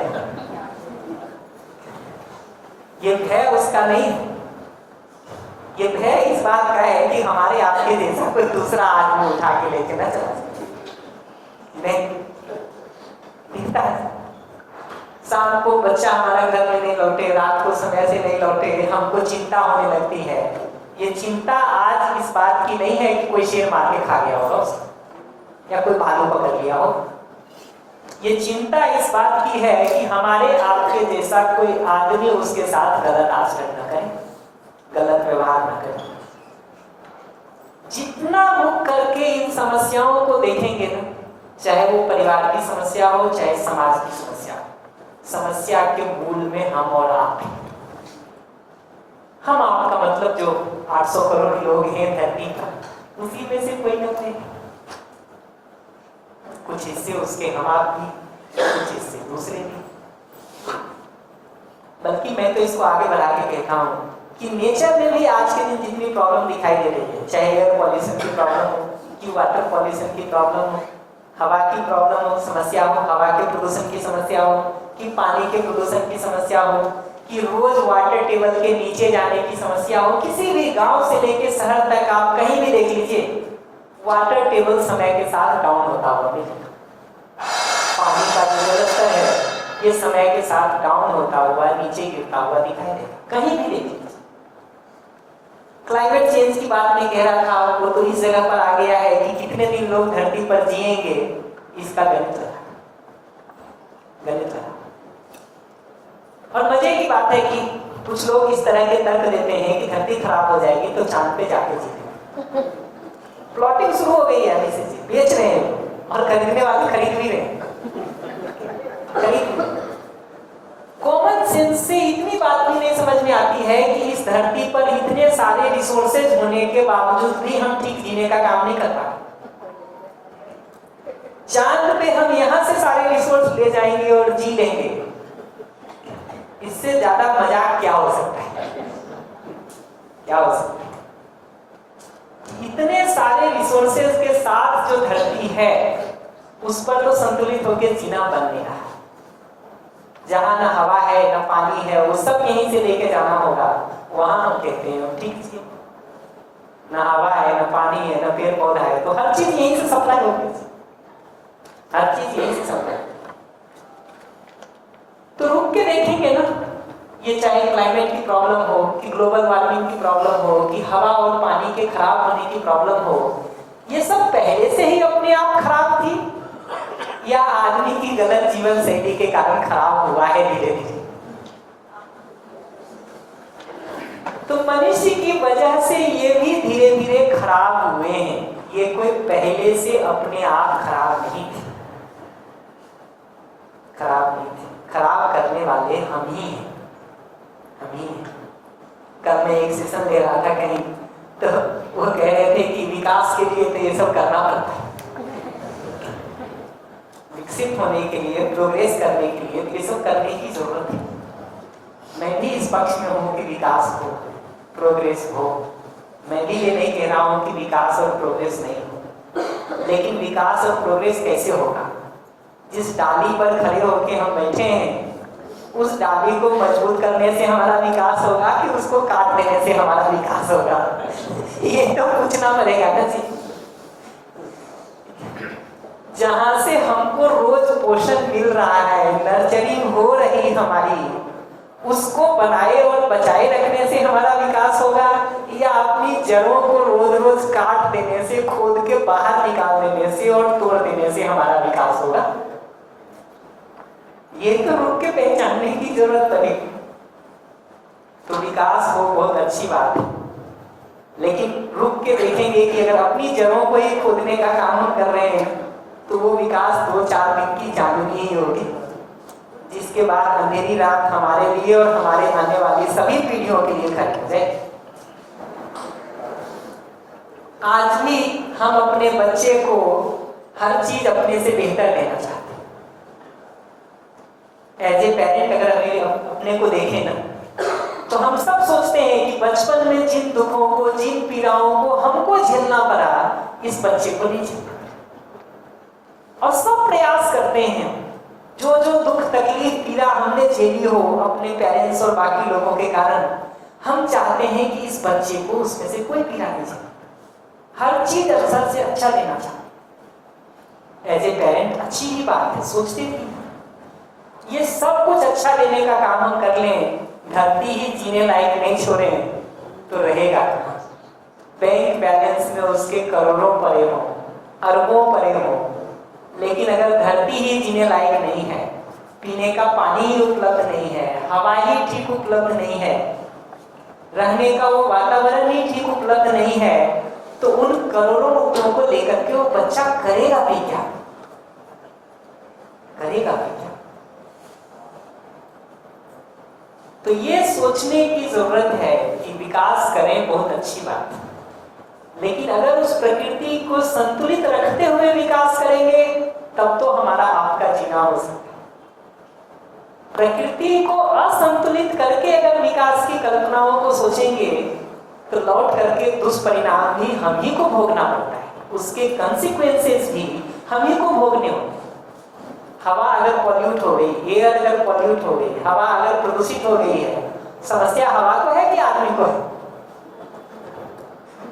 पानी अगर प्रदूषित हो रहा है, वाटर टेबल अगर दिनों दिन नीचे जा रहा है और पीने के पानी का अभाव होता जा रहा है, समस्या पानी को है कि आदमी को है? हर बार ये दिखेगा, ये जो पॉल्यूशन भी हम क्रिएट कर रहे हैं, लौट करके उसका कंसिक्वेंसेस भी हम ही को भुगतना पड़ता है, दूसरे किसी को नहीं भुगतना। हम ही आप हैं जो सबसे ज्यादा उसको भुगते हैं, दूसरों पर उसका उससे कम ही प्रभाव। गाय और शेर फिर भी जो, जिसको हम पॉल्यूटेड वाटर कहते हैं ना, गंदा पानी, उसको भी पी के स्वस्थ रह लेते हैं। उस नाले के गंदे पानी को पी के भी गाय, हाथी स्वस्थ रह लेते, आदमी नहीं रह सकता, नहीं रह सकता। तो आदमी को जीने के लिए सबसे ज्यादा कंडीसिव एनवायरनमेंट चाहिए, सबसे ज्यादा अनुकूलता चाहिए। इसलिए अगर नेचर को डिस्टॉर्ट या डिस्ट्रॉय करने का काम कर रहे हैं तो उसका सबसे ज्यादा कंसिक्वेंस हमको, आपको ही भुगतने की जरूरत, ये पहचानना जरूरी है। मैं हर बार कहता हूं कि अगर इस कमरे की हम सफाई करना चाहते हैं और हमको दिख रहा है कि इस कमरे में एक गंदा नाला है जिससे कचरा आ रहा है लगातार और उससे ये कमरा गंदा हो रहा है, तो हम इस कमरे की अगर सफाई करना चाहते हैं तो हम पहले इसमें झाड़ू, पोछा और वाइपर लगाने का काम करेंगे या पहले उस नाली को बंद करने का काम करेंगे? नाली को बंद करेंगे, वहां फिल्टर लगाएंगे। तो जिस आदमी की गलत जीवन शैली के कारण नेचर में प्रॉब्लम दिखाई दे रही है, अगर उस नेचर के प्रॉब्लम को हम ठीक करना चाहते हैं तो सिर्फ एयर का, वाटर का फिल्टर बना के काम चलेगा या आदमी की जीवन शैली को बदलने की जरूरत पड़ेगी? हम सोचेंगे कि वो नाला तो वैसे ही खुला रहे, कचरा तो सब वैसे ही आता रहे, और फिर हम कमरे में झाड़ू पोछा वाइपर लगाने की कोशिश करेंगे। एक कोने से दूसरे कोने जब तक पहुंचते नहीं हैं तब तक वापस दिखता है कि वैसा ही हो रखा। और 2-4-5 राउंड के एफर्ट में जब लगता है कि कुछ हो नहीं रहा, कहते हैं कुछ नहीं हो सकता, छोड़ो, कुछ नहीं हो सकता। कैसे होगा जी? जिस मनुष्य की गलत जीवन शैली के कारण ये प्रॉब्लम खड़ी हो रही है, अगर उसको चेक करने का काम नहीं करेंगे तो समस्याएं तो होती हैं, समस्याएं तो होती हैं। तो मैं तो विकास के पक्ष में हूँ, लेकिन वो विकास अपनी जड़ों को, जिससे हमको खाद पानी पोषण नर्चरिंग मिल रहा है, उसको पुष्ट करने से होगा, ना कि उसको डिस्ट्रॉय करने से होगा। जिस स्टेज पर मैं खड़ा हूँ, ये जितना मजबूत होगा मैं उतना स्टेबल होकर खड़ा रह सकता हूँ। इसको जितना कमजोर करने का काम करेंगे उतना ज्यादा मेरे गिरने की पॉसिबिलिटी, उतना ज्यादा मेरे गिरने की पॉसिबिलिटी। कोई बात मैं ये कह रहा हूँ कि नेचर के लेवल पर भी जो प्रॉब्लम दिख रही है उसके कोर में भी आदमी, परिवार और समाज की समस्याओं के कोर में तो आदमी है ही। नेचर में भी जो प्रॉब्लम्स दिख रही है उसके कोर में मानव है, इसलिए मानव को ठीक होने की भी जरूरत है। अगर ये नहीं हुआ तो हमारा सारा किया हुआ जो मेहनत है वो बेकार जाएगा। अगर इस पूरे स्लाइड का कोर बात को देखेंगे तो इतना ही कह रहा हूं कि चाहे समस्या परिवार की हो, चाहे समस्या समाज की हो, चाहे समस्या हमारे अंदर की हो, चाहे समस्या प्रकृति की हो, फैलाने वाले यही हाथ हैं।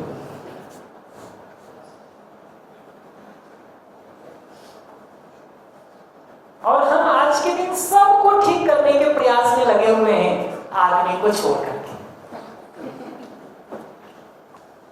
आम की प्रजाति सुधारने का काम कर रहे हैं, गाय गधों की नस्ल सुधारने का काम कर रहे हैं, हजारों लाखों करोड़ की रिसर्च करें, अच्छी बात, लेकिन यह समझना जरूरी है कि गाय अधिक दूध दे, बढ़िया बात है, आम का फल अच्छा हो, बढ़िया बात है, लेकिन वो सब के बीच में अगर आदमी ठीक नहीं हुआ तो समस्याएं वहीं के वहीं खड़ी रहेंगी। ये पहचानना जरूरी है। बल्कि कई बार समस्याएं एग्रीवेट हो जाती अगर आदमी ठीक नहीं हुआ। 2-2,500 साल पहले जब आदमी एक दूसरे से लड़ता होगा ना, लाठी डंडे और थप्पड़ों से, दिन भर में 25-50 आदमी को मारने के बाद उसको लगता होगा कि अब सोना चाहिए, थक गए हो, आराम चाहिए, नहीं लड़ सकता उससे। फिर तो रात्रि में युद्ध विश्राम का नियम बनाना ही पड़ेगा कि सोने ताकि कल फिर से लड़ सके। आज के दिन इस टेक्नोलॉजी के बढ़ने के साथ ये हो गया है कि हम एक दिन में 50 लाख 1 करोड़ लोगों को 2 बटन दबा के मार सकते। थोड़े समय पहले हमारे किसी देश के प्रसिद्ध राष्ट्रपति जी कह रहे थे कि धरती को जो है 30 बार बर्बाद करने की कैपेसिटी हमारे पास है। इतना भी नहीं समझ में आता है कि एक बार जब किसी धरती को बर्बाद कर लेंगे तो फिर कौन सी धरती को दोबारा बर्बाद करेंगे। बर्बाद करना है कि नहीं, पहले तो यही सवाल पूछ लो कि मैं बुद्धिमान आदमी किसको कहेंगे जो धरती को बर्बाद करता हो कि धरती को संभाल कर रखता हो। बुद्धिमत्ता किसमें है? धरती को बर्बाद करने में कि संभाल के रखने में। फिर किसी को बर्बाद भी करना है तो अगर एक बार उस धरती को बर्बाद कर लिए, दोबारा कौन सी धरती को करेंगे? जिस खेत की जुताई एक बार कर दिए और उसमें दोबारा कौन सा हल बैल चलाएंगे। लेकिन वो दिखता है कि आदमी अगर ठीक नहीं होगा तो रिसोर्सेज बढ़ने के साथ साथ समस्याएं बहुत बार बढ़ती चली जाती, बढ़ती चली। लाठी डंडों से लड़ने वाला आदमी दिन भर में 50 लोगों को मुश्किल से मार सकता, लेकिन आज एटॉमिक युग में दिन भर में 50 लाख 1 करोड़ 2 करोड़ लोगों को मारना तो आम बात है अगर कोई मारने की सोचे। 1945 में भी जो हिरोशिमा नागासाकी पे बम गिरे थे, उस जमाने के बम की तुलना में तो आज हजारों गुना ज्यादा अच्छी क्वालिटी है हमारे लोगों में। उस समय भी लाखों लोग मर गए, लाखों लोग मर। तो कोर बात में इतना ही कह रहा हूं कि अगर आदमी के ठीक होने का काम नहीं हुआ ना, तो इन सुविधाओं में जो गति है ना, वो कई बार हमारे आपके लिए ज्यादा समस्या का कारण बन जाती है। हम सोचते हैं कि चोरी नहीं होगा, तो उसके लिए ताले की क्वालिटी को इम्प्रूव करने का काम करते हैं। पिछले हजारों साल में हमारे ताले की क्वालिटी कई गुना इम्प्रूव हो गई, लेकिन ये दिखता है कि एक तरफ हमारे ताले की क्वालिटी इंप्रूव हो रही है, एक तरफ चोरी करने वाले कटर की क्वालिटी इंप्रूव हो रही है। टेक्नोलॉजी दोनों में बढ़ रही है, चोरी यथावत हो रही है। हमारे कानपुर में थोड़े समय पहले चोरी हुई, एक सीसीटीवी कैमरा लगाते हैं आजकल हम लोग। वो चोर आए तो सीसीटीवी कैमरा हार्ड डिस्क सब उठा के ले गए अपने साथ। वो सोचे होंगे जहाँ चोरी का माल रखेंगे वहां सुरक्षा करेंगे। तो ये दिखना जरूरी है कि अगर आदमी की मानसिकता ठीक नहीं हुई, आदमी की प्रवृत्ति ठीक नहीं हुई, उसका एक दूसरे के साथ जीने वाला नजरिया अगर ठीक नहीं होगा, तो चोर के कटर की क्वालिटी बढ़ती है, हमारे ताले की क्वालिटी बढ़ती है, निष्कर्ष कुछ नहीं निकलता। निष्कर्ष कुछ नहीं। चोरियां की कई मामलों में तो दिखता है कि बढ़ती हुई दिखाई देती है, कम होती हुई तो किसी भी तरह से नहीं दिखाई। इतिहास को अगर पढ़ते हैं और अगर ठीक लिखा हुआ है, मुझे पक्का तो मैं नहीं कह सकता, पर अगर वो इतिहास ठीक लिखा है तो 100-150 साल पहले भारत के बहुत सारे गांवों के बारे में कहा जाता है कि ताले नहीं लगाते थे। आज हमारे आईआईटी में जहाँ पढ़ते थे हम लोग, 15 मिनट के लिए अगर बाथरूम भी जा रहे हैं ना, तो इंस्ट्रक्शन था कि कमरा लॉक करके थे, जबकि वो सिक्योरिटी लगा है 3 लेयर का। हमारे रूम तक अगर आप पहुंचना चाहें, 2 से 3 लेयर की सिक्योरिटी को आप क्रॉस करके आएंगे, मेन गेट का, उसके बाद का, और फिर हमारे हॉल की गेट। उसके बावजूद वो हालत है, क्योंकि वो 15 मिनट में आपका मोबाइल लौट के मिलेगा कि नहीं और लैपटॉप लौट के मिलेगा कि नहीं, कहना मुश्किल हो। जबकि सिक्योरिटी में तो ऐसा हो गया है कि अब लैब में अगर आप घुसना चाहते हैं तो बिना थंब इम्प्रेशन के आप घुस नहीं सकते। सिक्योरिटी इतनी बुरी पड़ी, फिर भी वो समस्या दिखाई दे रही है, क्योंकि आदमी के माइंडसेट को ठीक करने की जगह से हम बहुत प्रयास नहीं कर रहे। कुछ थोड़ा बहुत प्रयास करते भी हैं आधे अधूरे मन से, और उसमें उपलब्धि नहीं दिखती है, तो लौट करके फिर से उसी सुविधा वाले सर्कल को ही हम बड़ा करने का सोचते हैं। टी ब्रेक की क्या स्थिति है? 15 मिनट। Thank you. तो 15 मिनट में एक टॉपिक और आगे बढ़ा देता हूँ। इतने समय से जो मैं मुख्य बात कह रहा हूँ वो ये कि आज जितनी समस्याओं को भी हम झेल रहे हैं, जिनसे हम जूझ रहे हैं, उसके मूल में नासमझ आदमी और उसका नासमझी भरा व्यवहार और आचरण। अगर ये रोग समझ में आता है कि रोग कहाँ है, तो इलाज भी किसका करना है ये तय हो पाता है। कि अगर आदमी की नासमझी और उसका गलत आचरण और व्यवहार समस्या के मूल में है, तो आदमी समझदार और जिम्मेदार कैसे हो सके, उसका आचरण और व्यवहार कैसे ठीक हो सके, ये हमारे सोचने समझने जीने की एक मूल वस्तु बनेगी। क्योंकि समस्या अगर मोबाइल में है तो ठीक मोबाइल को ही करना पड़ेगा, कठिन हो या आसान हो, रास्ता तो वही है। मोबाइल को छोड़ करके टीवी को ठीक करने का कितना भी हम कोशिश करते रहे सुबह से शाम तक, मोबाइल नहीं ठीक होना। अगर हमको दिल्ली जाना है और उसका रास्ता थोड़ा खराब भी दिख रहा हो, और वो खराब इसलिए दिख रहा है कि सैकड़ों सालों से किसी रास्ते पर आदमी नहीं चलेगा, कोई इक्का दुक्का उसमें प्रयास करेगा, तो रास्ते में जंगल तो होंगे ही। लेकिन अगर दिल्ली पहुंचना है और उसका रास्ता वही टूटी फूटी सड़क भी दिखाई देती है, तो हम उस पर चलने का काम करेंगे या जो उल्टे साइड में बढ़िया हाईवे जा रहा है उस पर दौड़ना शुरू कर देंगे? क्या करें? जिधर हमारा गोल है, जिधर टारगेट है, जिधर मंजिल है, रास्ता थोड़ा कठिन भी है, तो धीरे धीरे उसी को अच्छा और बेहतर बनाने के लिए काम करेंगे ना। उसी को तो अच्छा और बेहतर बनाने के लिए काम करें। तो मनुष्य के रूप में जब एक विकसित मानव का मतलब क्या होगा, स्वरूप क्या होगा, उसको अगर देखने जाए, ये बाकी चीजों के अच्छा होने के साथ साथ आदमी के अच्छा होने का क्या मतलब है, उसको अगर देखने जाए तो एक मनुष्य के रूप में अपने गोल को, अपने लक्ष्य को अगर पहचाने तो हैप्पीनेस और प्रोस्पेरिटी हमारे गोल के रूप में दिखता है। सुखी होना, समृद्ध होना हमको अपनी मूल चाहना के रूप में, फंडामेंटल एस्पिरेशन के रूप में दिखता है। आप अपने से ही पूछ के देख लीजिए, आप अपनी जिंदगी में सुख, शांति, आनंद, तृप्ति ये चाहते हैं या दुख, अभाव, पीड़ा, परेशानी ये चाहते हैं? नहीं चाहते। और यहाँ जितनी भी बात हम करेंगे ना, उसमें से आप देखेंगे धीरे धीरे कि इन सारी बातों को समझने के लिए बहुत किताबों को पढ़ने की जरूरत नहीं, बहुत डिग्री लेकर के विद्वान होने की जरूरत नहीं, बगल वाले से पूछने की भी बहुत जरूरत नहीं। जितना हम ठीक से अपने में जांच परख करने का काम शुरू करते हैं और जितना ठीक से ध्यान देने का काम करते हैं, उतना समझ में सरलता से आता है। तो ह्यूमन बीइंग के रूप में, मानव के रूप में हमारा जो बेसिक एस्पिरेशन दिखता है, जो मूल चाहना दिखती है, वो सुखी होने की, समृद्ध होने की दिखती है।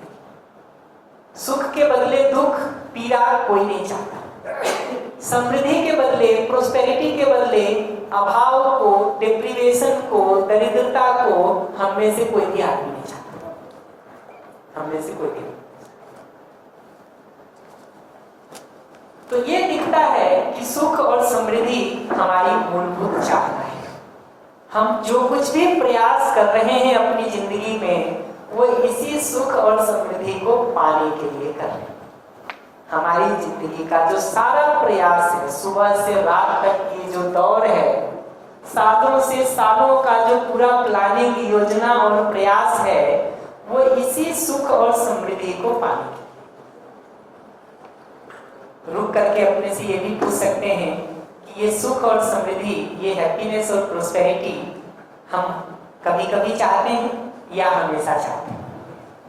हमेशा चाहते हैं। एक क्षण के लिए भी हम दुख, अभाव, पीड़ा को नहीं चाहते। मजबूरन भोगना पड़ता है हमको, ये और बात है। चाहते तो नहीं है कि हमारी जिंदगी में दुख आए, पीड़ा आए, अभाव आए, बल्कि अगर कभी दुख, पीड़ा और अभाव आ जाता है ना, हम अपना सारा ताकत लगाते हैं उससे बाहर निकलने के लिए। नहीं निकल पाते हैं या निकलते निकलते भी जितना समय लग जाता है, मजबूरन उतनी देर हमको दुख को, अभाव को भोगना पड़ता है, झेलना पड़ता है। चाहते नहीं है हम झेलना। तो एक विकसित मानव या एक समझदार मानव या एक इवॉल्व्ड ह्यूमन बीइंग का मतलब है जो खुद सुख समृद्धि पूर्वक हमेशा जीता हो और दूसरों को सुख समृद्धि पूर्वक जीने में सहयोग करना। आप अपने लिए ही पूछ करके देखिए, आप किसके साथ जीना पसंद करेंगे? जो आपको सुखी और समृद्ध होने में सहयोग करता हो या जो आपके दुख, अभाव, पीड़ा को पैदा करने का काम करता हो? उत्तर बहुत साफ है। उत्तर बहुत साफ है। तो विकसित मानव, समझदार मानव, इवॉल्व्ड या डेवलप्ड ह्यूमन बीइंग का मतलब है जो खुद सुख समृद्धि के साथ, तृप्ति के साथ जीता हो और दूसरों की सुख समृद्धि में, तृप्ति में सहयोगी होता।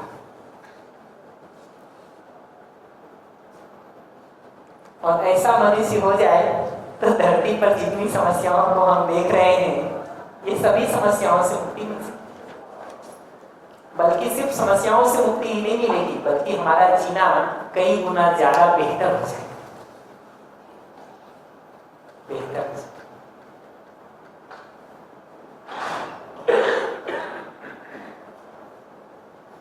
ठीक है ये बात। तो अब हम थोड़ा विस्तार इस पर करना चाहेंगे कि एक मानव के रूप में जब विकसित हो रहे हैं और ये सुख समृद्धि की कंटिन्यूटी हम अपने में भी चाहते हैं, दूसरे के लिए भी उसको इंश्योर कर सकें, उसमें भागीदारी चाहते हैं, तो क्या क्या करने की जरूरत है? उसके पहले एक सवाल और पूछ लेता हूं कि मानव के रूप में अगर हम चाहते हैं कि ये पूरी मानव जाति विकसित हो, धरती का हर मानव सुख समृद्धि पूर्वक जिए, दूसरों की सुख समृद्धि में सहयोगी बने, तो ये समझने और ठीक समझने और जीने की शुरुआत कहाँ से करनी होगी, अपने से कि दूसरे से? ये सवाल भी महत्वपूर्ण है, क्योंकि अपना ही दिया बुझा हुआ हो, हम घूम घूम के कितना भी दूसरी जगह जलाने का कोशिश करेंगे, कुछ जलने वाला नहीं है, कुछ जलने वाला नहीं। और आज के दिन ज्यादातर समय देखेंगे ना, तो हम में से ज्यादातर लोगों के पास दूसरे के सुधार का प्रोग्राम। आप ट्रेन में खड़े होकर पूछ लीजिए कि देश के प्रधानमंत्री को क्या करना चाहिए, मुख्यमंत्री को क्या करना चाहिए, रूस यूक्रेन के युद्ध में रूस और यूक्रेन को क्या करना चाहिए, इजराइल और ईरान के युद्ध में दोनों को क्या करना चाहिए। इतनी सलाह होगी लोगों के पास कि आपका डेस्टिनेशन पहले आ जाएगा, सलाह खत्म नहीं होगी। दूसरों के लिए इतनी सलाह है हमारे पास, उससे पूछिए कि तुम्हारे परिवार की भी सब समस्या हल हो गई है कि चर्चा खत्म हो जाएगी, फिर नहीं चलेगी, फिर नहीं चलेगी। तो हम सब इतना अभ्यस्त हो गए हैं बाहर देखने के, हम सब इतना अभ्यस्त हो गए हैं दूसरों के सुधार करने पर कि बड़ी मुश्किल से ध्यान अपनी तरफ लौटता है कि कुछ यहाँ भी तो ठीक होना है। अन्यथा हम में से ज्यादातर लोग ये मान बैठे हैं कि हम तो ठीक ही हैं, दूसरों को ठीक होना है।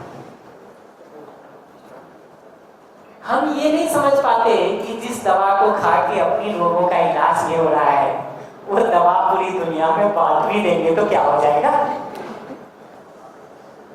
जिस दवा को खा के हम ही स्वस्थ नहीं हो पा रहे, हमारी ही जिंदगी की पीड़ा खत्म नहीं हो रही, हमारे अपने ही दुख दर्द खत्म नहीं हो रहे, उस दवा को घूम घूम करके पूरी दुनिया में बांटने का काम भी कर देंगे, क्या नहीं। ये ध्यान जब अपनी तरफ नहीं जाता है तो हमेशा हमको लगता है कि समस्याएं तो हैं, कारण कोई और है, कारण कोई और है। किसी घर परिवार में किसी से पूछिए परिवार की समस्या के कारण क्या क्या है, वो अपने को छोड़ के बाकी सब का नाम है। आप पूछिए ये स्कूल ठीक नहीं चल रहा है या इसमें ये कठिनाई हो रही है, इसका कारण क्या है, अपने को छोड़ के बाकी सब का नाम।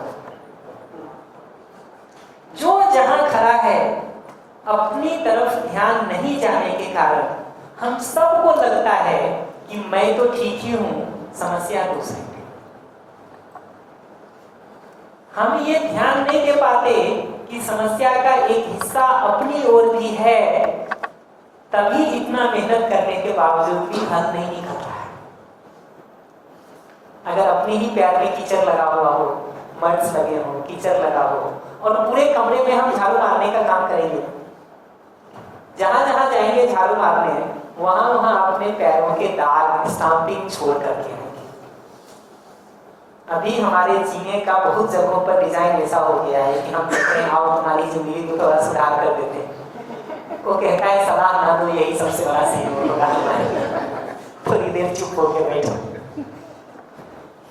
ये दूसरों के सुधार में इतनी ज्यादा उत्सुकता हो गई है हमारी कि हमको ये देखने का भी फुर्सत नहीं है कि वास्तव में हम में कुछ सुधार हुआ है कि नहीं, हम ठीक हुए हैं कि नहीं।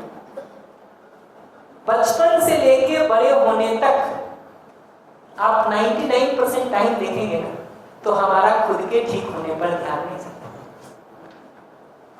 और मैं कहता हूं कि अगर खुद के ठीक होने पर हम काम ही नहीं कर रहे हैं कुछ, तो प्रोग्रेस होगा भी कैसे।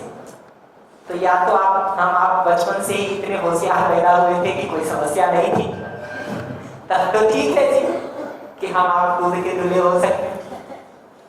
लेकिन अगर समस्या थी और ठीक करने के लिए कोई काम किया नहीं, लाइफ लॉन्ग दूसरों के सुधार का ही काम कर रहे हैं, तो उम्र बढ़ती चली जाएगी, बदलाव कुछ ज्यादा नहीं होगा। आज जितना देखेंगे ना लोगों की जैसे जैसे उम्र बढ़ती जाती है, कहते हैं बचपन बहुत बढ़िया था, वो दिन बड़े अच्छे थे।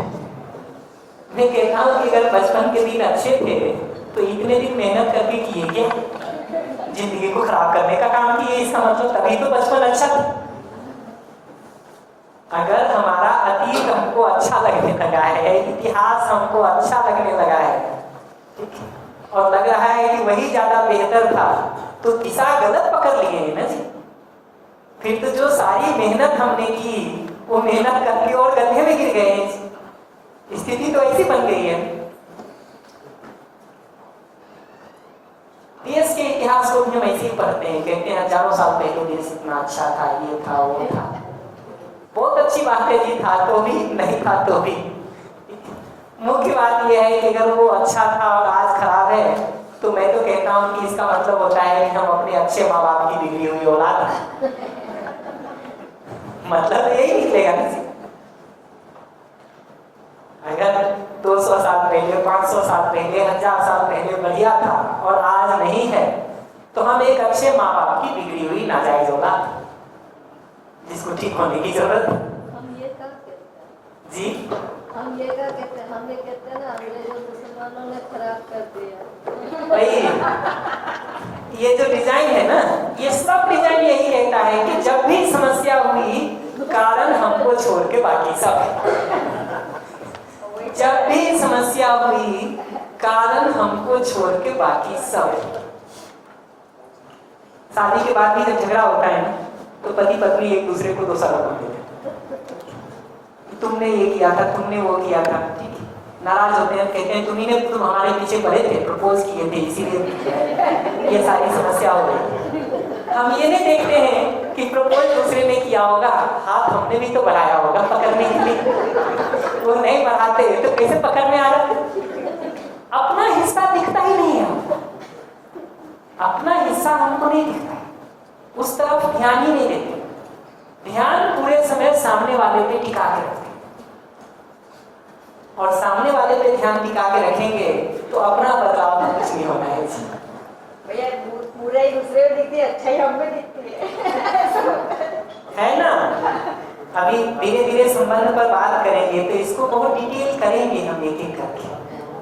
अभी के लिए तो मैं इतना ही कहूंगा कि अपना दिया जलने के साथ ही दूसरे के दिए को जलाया जा सकता है।